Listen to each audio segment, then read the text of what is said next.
Heto na po ang 5 naunang mag-comment at 5 napili ko. Comment lang po kayo, kahit hindi kayo una baka mapili ko kayo. Lodi J. Zumo Jr., Lodi Angie Relax, Lodi Yips Kai Anor, Lodi Boy Palaboy, Lodi Bagani Erosena, Lodi Tristan Basaliso, Lodi Ace Virgil Gica, Lodi Juanito Jr. Veloces, Lodi Rolando Loreto, Lodi Ellie Zovi Star. Maraming salamat po sa inyong lahat. At kung bago ka pa lang dito baka naman. Ika-6 na kabanata, sa pagpapatuloy. Nakangisi ang ating bida at sinabi niya ang nagdura ang dapat lumanes niyan. Napasabi naman si Guangtou, ang boses niya ay bahagyang nanginginig at puno ng kaba, na young master. Sa kabilang banda, natuwa ang batang babae sa narinig. Halos kumislap ang kanyang mga mata, at ang maliit na ngiti sa kanyang labi ay nagpapakita ng giliw at kagalakan.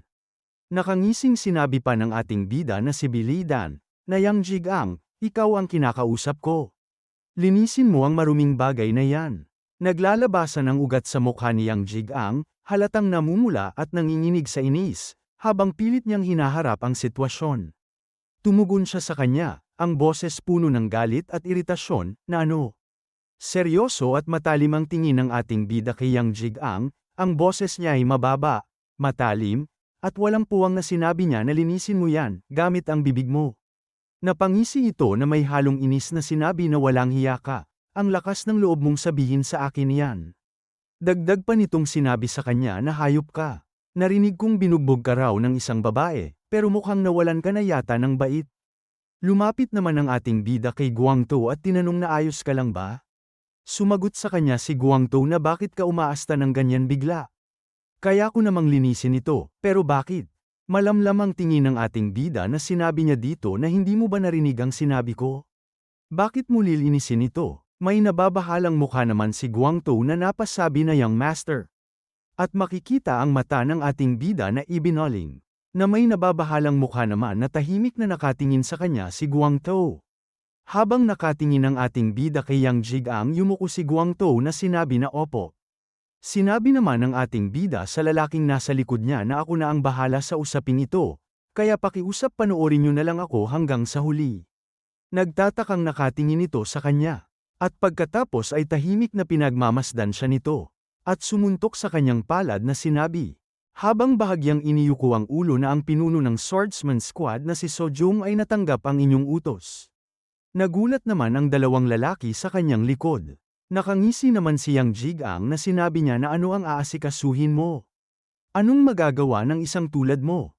Nakatingin si Billy Dan sa kanya at sinabi na babaliwalain ko na parang walang nangyari ito kung hihingi ka ng paumanhin ng opisyal.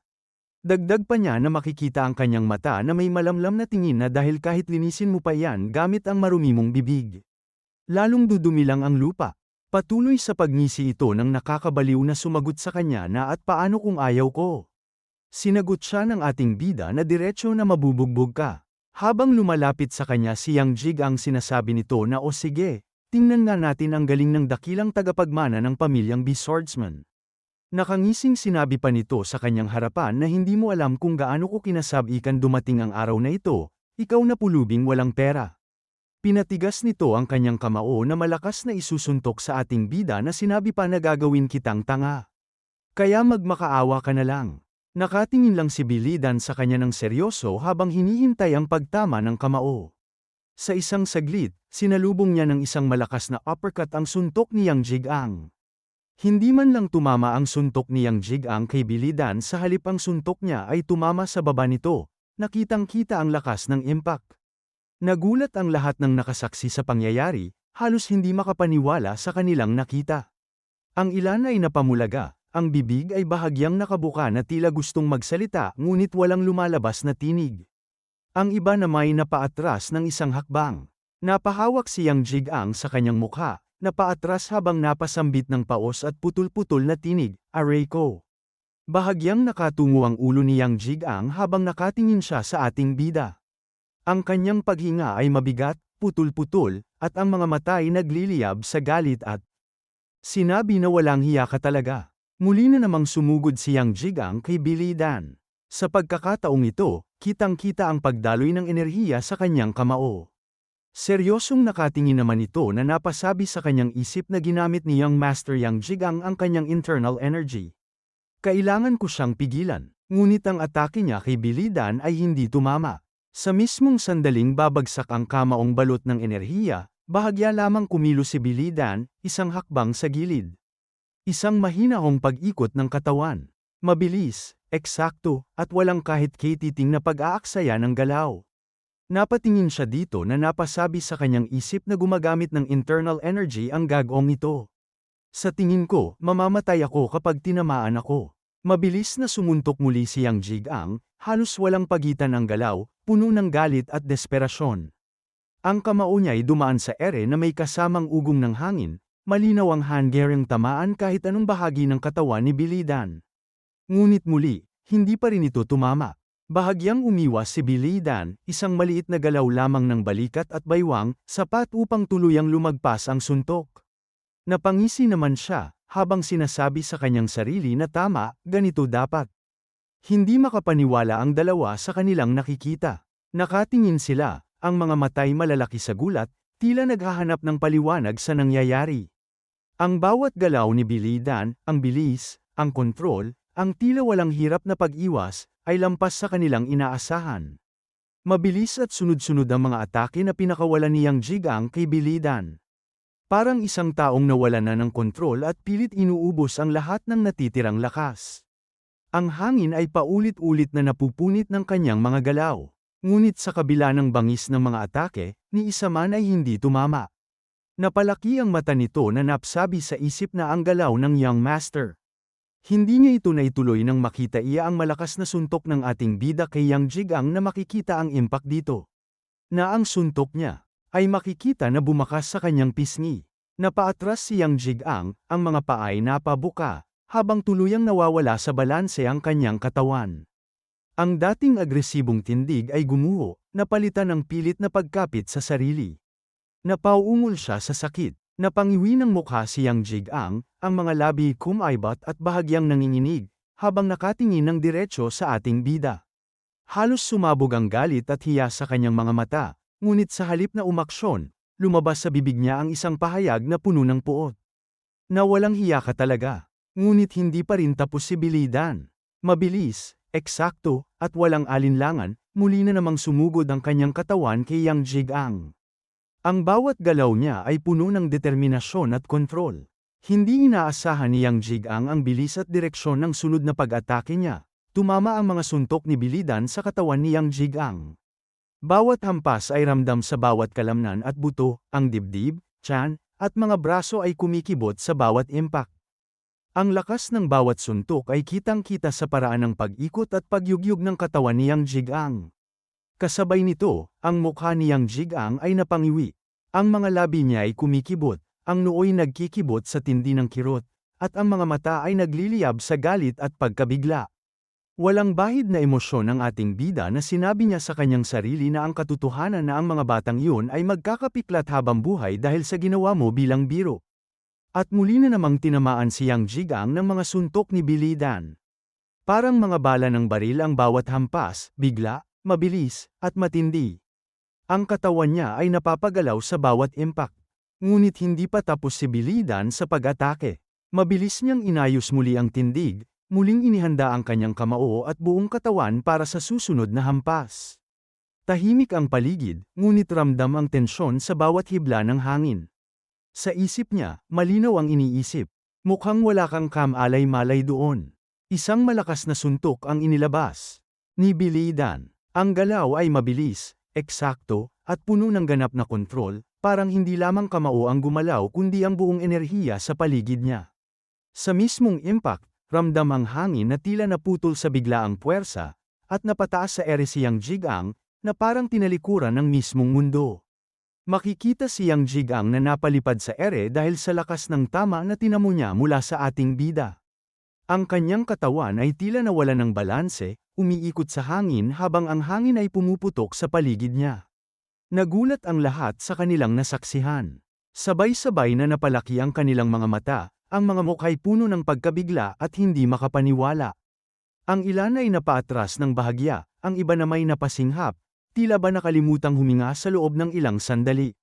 Walang emosyon ang ating bida na nakatingin dito habang ang kanyang kamao ay nakatikom ng mahigpit. Nakatikom ang kanyang mga labi, matigas ang panga, at ang mga mata ay malamig at tuwid. Agad namang inalalayan ng kanyang mga tagasunod ito na sinigaw sa kanya na ano sa palagay mo ang ginagawa mo. Tumugon sa kanya ang ating bida na hindi mo ba nakita kung ano ang ginawa niya mula sa simula. Kung ano ang ginawa ng demonyong yon. Gusto niyang ipalinisin ang laway na kanyang sinuka. Ganito ba ang gagawin ng isang tao? Nagulat ang mga ito sa naging tugon ng ating bida. Sa halip, ang kawalan niya ng emosyon ang lalong nagpaigting sa kaba ng lahat. Sa lupa, pilit na gumalaw si Yang Jigang. Kahit hirap at putol-putol ang kanyang paghinga, napilit niyang ibuka ang bibig. Ang mukha niya ay baluktot sa sakit at galit habang paus niyang inutusan ang kanyang mga tauhan, patayin siya. At makikita ang mukha nitong sobrang galit na sinigaw pa na patayin ang gagong yan. Utos ito, napatingin naman ito kay Yang Jigang na may gulat sa naging utos niya. Bigla namang inabot ng suntok ni Yang Jigang ang lalaking tauhan. Kahit nang hihina, pinilit niyang iginalaw ang kanyang braso, at ang suntok ay tumama sa dibdib ng tauhan kasabay ng galit na sigaw na anong ginagawa niyo. Napatingin sa kanya ito na sinabi sa isip na gaano man kahirap ang kalagayan ng pamilyang B, swordsman. Gusto niyang ipapatay ang tagapagmana nila dahil lang dito. Hinawakan niya ang espada na sinabi pa sa isip na pero hindi ko rin naman pwedeng baliwalain ang utos niya. Nagulat naman ang ating bida nang magsalita ang nasa gilid niya na sinabi sa lalaki na utos yun na ibinigay ni Young Master Yang, habang nagngangalit. Kaya maaari niyo itong baliwalain. Dagdag pa niya habang hahawakan ng espada na isipin niyo ang magiging bunga ng utos na yan.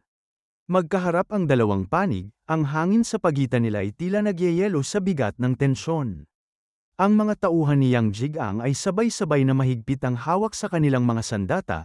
Ang mga kalamnan ay naninigas habang naghahanda sa pagsugod. Sa kabilang panig, nanatiling tuwid ang tindig ng ating bida. At naghanda rin ang mga tagasunod niya. At pagkatapos, walang sino man ang agad na kumilos. Nagpapakiramdaman lamang sila habang matalim na nakatingin sa isa't isa. Ang hangin ay tila huminto, at ang bawat paghinga ay malinaw na maririnig sa katahimikan. Napataas naman ang ulo ito at nakapikit na sinabi na tama ang sinabi mo, Senior. Lumabas ang hangin sa ilong nito at sinabi pa sa isip na hindi natin pwedeng patayin ang tagapagmana ng pamilyang B swordsman. Ang mga puno ng pamilya na ang dapat rumesolba sa usaping ito. Bigla namang hinawi ni Yang Jigang ang lalaki. Hinatak nito ang espada na kapit niya, mabilis at may lakas, kasabay nito, buong lakas siyang sumigaw, na mga nakakabwisit kayo. Makikita ang mukha nito na sobrang galit na sinigaw pa na mamatay ka, hayop ka. Nangangalit ang mga ngipin ng lalaking ito, halatang pilit niyang kinokontrol ang galit na nag-aalimpuyo sa loob niya. Nang makita ang ginawa ni Yang Jigang na napasabi siya ng puno ng puot, hindi ito maaari.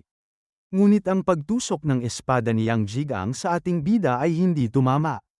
Sa halip, mabilis at maayos lamang itong iniiwasan ng ating bida, bawat galaw ay perpekto at maingat. Ang katawan niya ay nakatuwid, ang mga mata ay nakatuon sa kalaban, pinagmamasdan ang bawat kilos at intensyon ng galaw ng espada. Mabilis niyang hinawakan ang kamay ni Yang Jigang na may hawak na espada.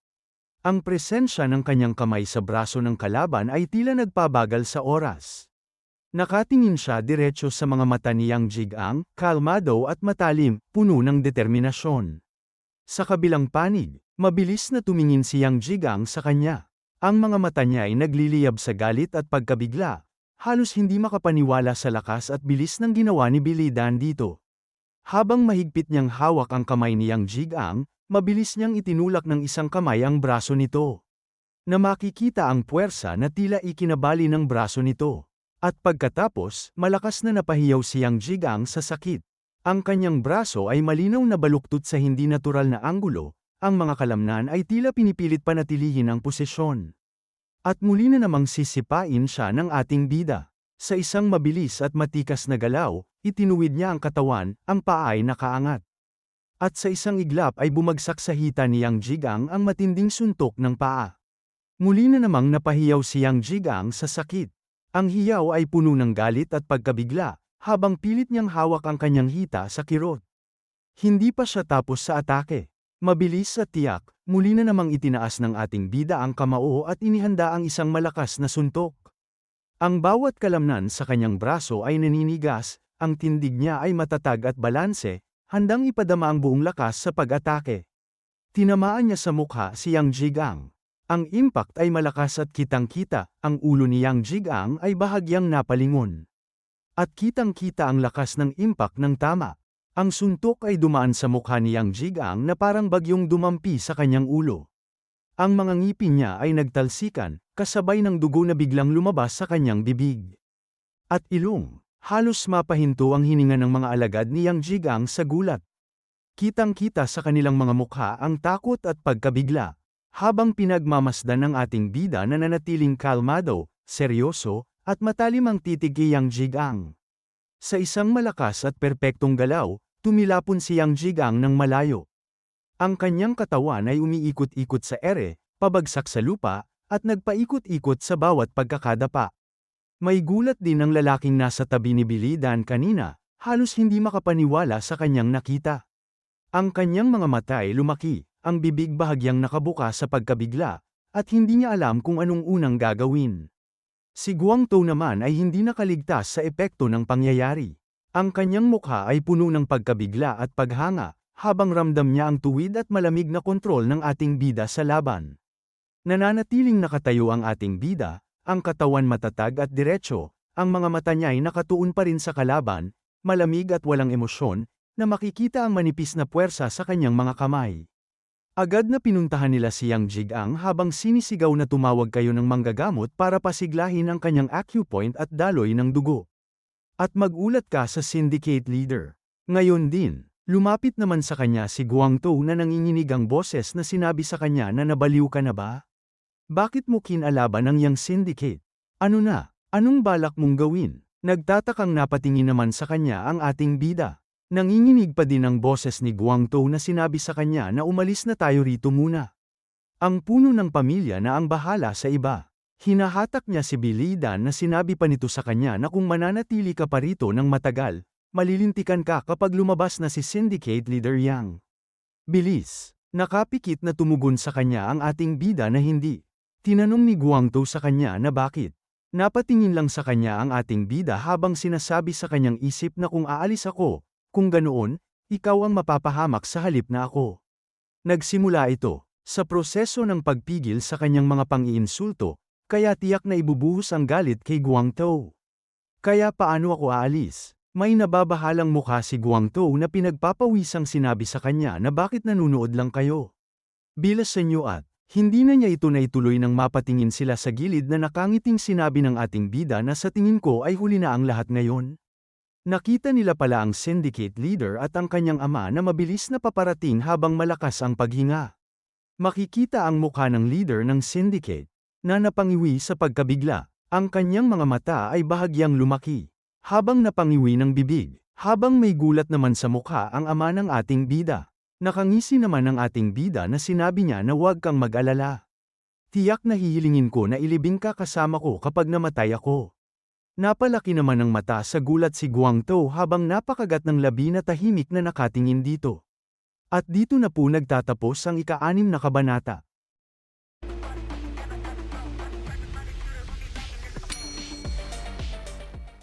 Ika-7 kabanata, sa pagpapatuloy. Madilim na ang langit na makikita ang bubong ng bahay. Napangiwi ng mukha ang syndicate leader na nagulat na napasabi na ano ba ang nangyayari rito.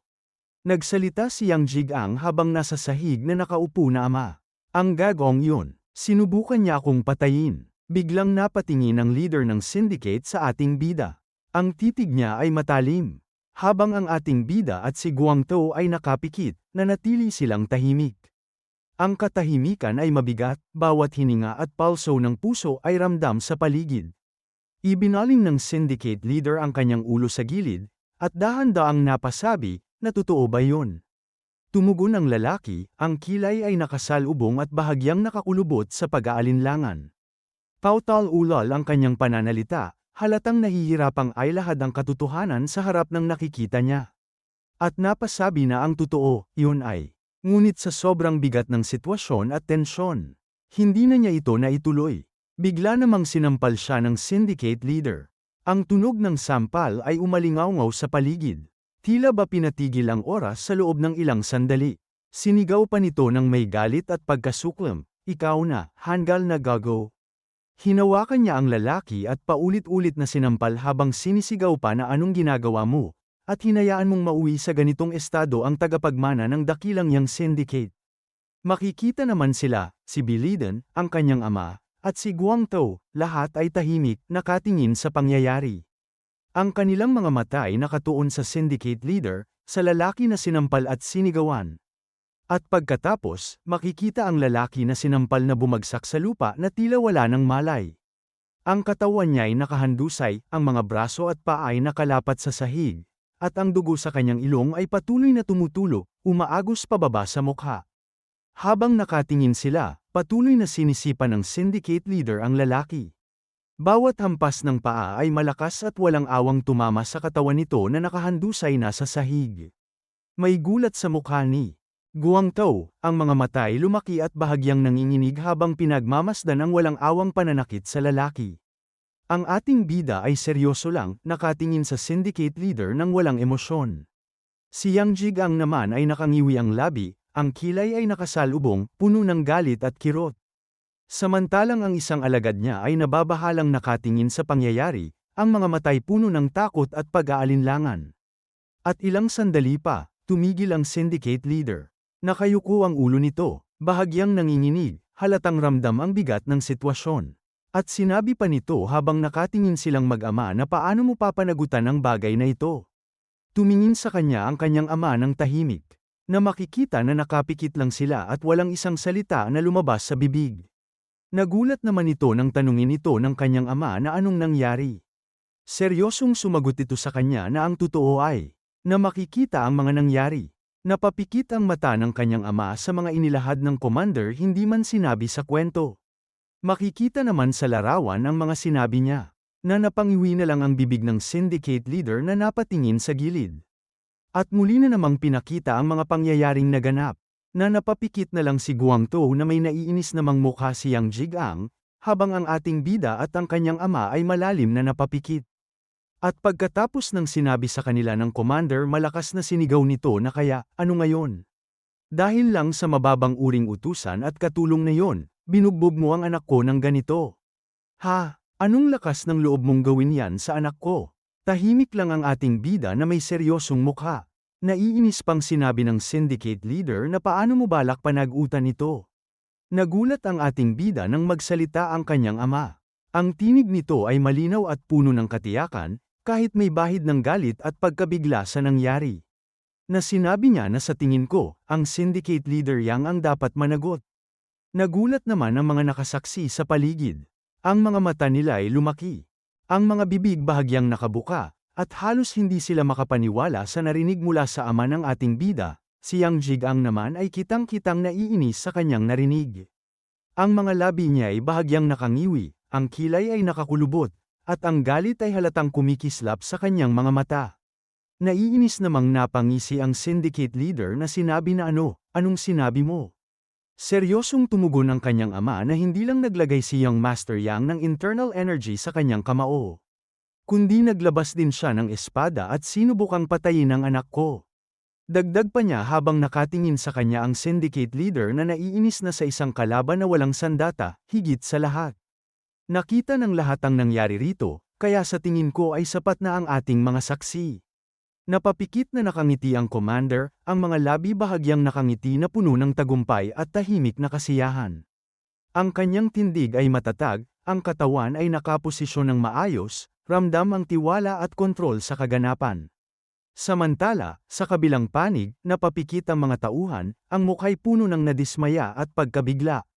Seryosong sinabi pa ng kanyang ama na kung sa iba lang ito nangyari, ako na mismo ang magpaparusa sa kanila dahil sa malubhang kasalanan. Pero papatawarin kita ngayon lang para bigyan ka ng mukha.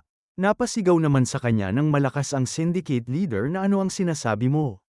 Muling sinabi sa kanya ng kanyang ama na kung malalaman ito ng Jianghu, hindi lang si Young Master Yang, kundi ang buong syndicate ang pagtatawanan ng husto. Nakatingin si Yang Jigang sa kanyang ama, habang sinasabi nito na anong sinusubukan mong gawin. Bahagyang napalaki ng mata ang kanyang ama na tinanong niya ang syndicate leader na tatanungin din kita ng parehong bagay, anong sinusubukan mong gawin? Sa kanyang narinig ang mga mata nito ay bumilog at hindi alam ang kanyang isasagot. Na makikita ang pagkagulat naman ng ating bida sa narinig niya sa kanyang ama. At napasabi siya sa isip habang nakatingin dito na akala ko ay may mahinang personalidad si ama, pero hindi pala yon ang kaso. At pagkatapos napasigaw ang syndicate leader na hindi na ako makikipag-usap pa sa iyo. Family head B, bayaran mo ang inutang mong pera ngayon din.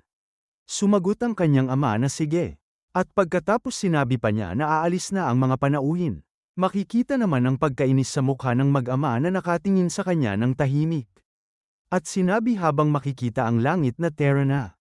At ilang sandali pa ay makikita silang naiwan na nakatayo ng tahimik. Habang si Guangtou at ang kanyang kapatid ay nakayuko, sinabi ng kanyang ama sa kanya na bakit mo ginawa yon? Tahimik lang ang ating bida.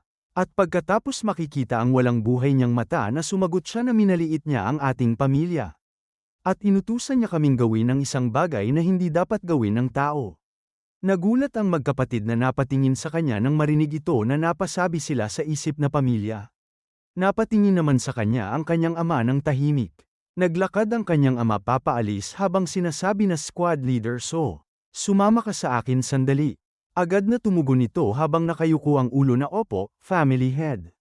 Habang tahimik lang ang ating bida. Nakapikit siya habang ang kanyang ama at ang squad leader ay umalis na. Bigla namang nagulat siya, nang ang magkapatid ay nagulat na namangha sa kanya. Napatingin siya at sinabi sa mga ito na sigurado akong laking gulat ninyo. Sumagot sa kanya ang batang babae na nalilito na hindi. Oo, nakangiting sinabi pa sa kanya ng ating bida na wag na kayong matakot kung susubukan man ng gagawng yun na gawan kayo ng masama. Ang mga gagawng yun ay hindi dapat kinakatakutan. Nakatingin sa kanya ang magkapatid na lubos na humahanga sa kanya, habang sinasabi pa na wag kayong mag-alala. Mula ngayon, ako at ang lahat ng mga kapatid sa pamilyang ito ang magtatanggol sa inyo. Nagtatakang napatanong naman ang batang babae sa kanya na ano po, na makikita naman ang ngiti sa mga tagasunod ng pamilyang B. Napatungo ng ulo ang batang babae at makikita ang luha nito sa mga mata na sinabi na salamat po, young master. Salamat po, mga tito. At pagkatapos ay umalis na ang mga ito habang pinagmamasdan sila ng ating bida. Nakatingin sa kanya si Guangtou na tinanong niya na hindi ba kayo natatakot, young master? Sumagot siya na bakit naman ako matatakot. Muling sinabi sa kanya ni Guangtou na paano kung sumugod dito ang Young Syndicate. Hindi ba't sinabi ko sa iyo nung isang araw na sila ang pinakamalakas na grupo sa Shandong sa ngayon? Sumagot ang ating bida sa kanya na nakita mo ang mga ekspresyon ng mga martial artist ng Young Syndicate kanina. Diba, kinamumuhian nila ang sarili nilang mga amo. Iilan lang dapat ang taong tunay na tapat sa kanila.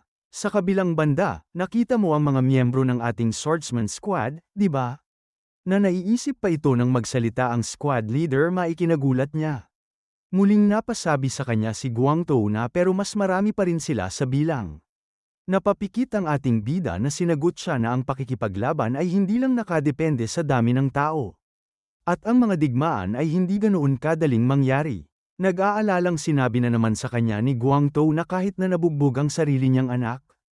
Matalim ang mga tingin ng ating bida na sinabi niya sa kanyang isip na ang isang lalaking napakapolitiko at mabilis mag-calculate gaya ni Syndicate Leader Yang ay hindi gagawa ng padalos-dalos na hakbang. Kikilos lang siya kapag sigurado siyang mananalo siya. At pagkatapos ay sinagot niya si Guangtou habang nakakrus ang kamay sa katawan na hindi man lang tiningnan ng maayos ni Yang Jizhi ang kalagayan ng kanyang anak. Na napasabi naman sa kanya si Guangtou na hindi ba't pareho lang yon? Muling sumagot sa kanya ang ating bida na syempre hindi. Ang katangian ng galit niya ay magkaiba. Nakapikit pa niyang sinabi sa isip na isa siyang makasariling tao na sarili lang ang iniisip.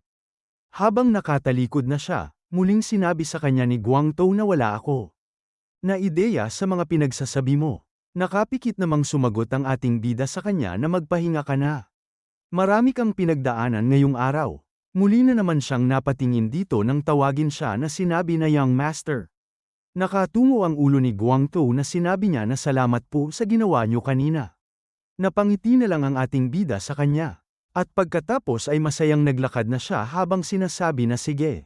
Huwag mong kakalimutan yun habang buhay. Na hindi naman makapaniwala si Guangtou na napasabi na ano, at napahinga siya sa ilong na may ngiti sa mukha na nakatingin sa kanya. At pagkatapos seryosong sinabi niya sa isip na base sa karanasan ko, sigurado akong hindi siya kikilos agad. Maghahanap siya ng alinman sa tiyak na paraan ng paghihiganti, o paraan na hindi madudumihan ang kanyang mga kamay. Dagdag pa niya na tumingin ng matalim na kailangan kong kumilos bago mangyari yun. At lumipat ang eksena sa kanyang ama na napasabi na hindi. Binuksan ng kanyang asawa ang isang kahon. At sinabi pa ng kanyang ama sa asawa niya na hindi ba't ito ay isang bagay na ipinamana pa ng mga henerasyon ng iyong pamilya? Ito rin ang bagay na pinaka-iniingatan mo. Sumagot ito sa kanya na ang syndicate leader Yang ay isang madamot na tao. Hindi rin siya ang tipo ng tao na nagmamalasakit sa layunin. Hawak ito na sinabi pa niya na kung ibebenta ko ito, mababayaran natin ang utang natin sa kanila. Muli na namang sinabi ng kanyang ama na pero kahit na, hindi natin dapat gawin iyon.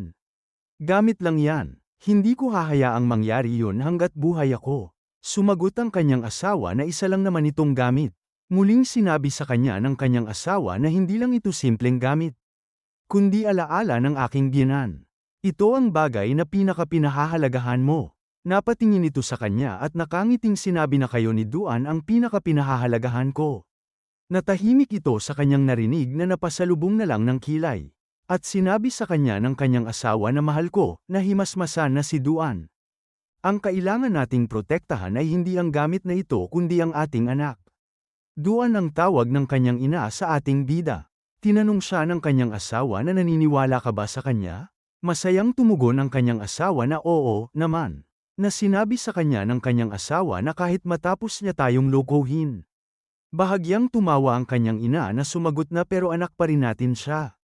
Na napatingin sa kanya ang kanyang asawa na may pag-aalala. At pagkatapos ay niyakap niya ito ng tahimik. Mula naman sa labas napapakinggan sila ni Bilidan at nakikita mula sa likod ng pintuan. May lungkot sa kanyang mata na nakatungong sinabi sa isip na pupuntahan ko sana sila para humingi ng paumanhin sa nangyari kanina, pero nauwi ako sa pakikinig dito. Noong una, akala ko nag-reincarnate ako para sa sarili ko. Napatingala siya sa langit na sinabi pa niya sa isip na pagkatapos ay akala ko nag-reincarnate ako para sa lalaking ito, si Bilidan. Gayunpaman, habang nakikinig ako sa usapan nilang dalawa, hindi ko maiwasang maisip na baka nag-reincarnate ako para sa kapakanan ng mag-asawang ito. Dagdag pa niya sa isip na pero ako ba talaga ang para rito?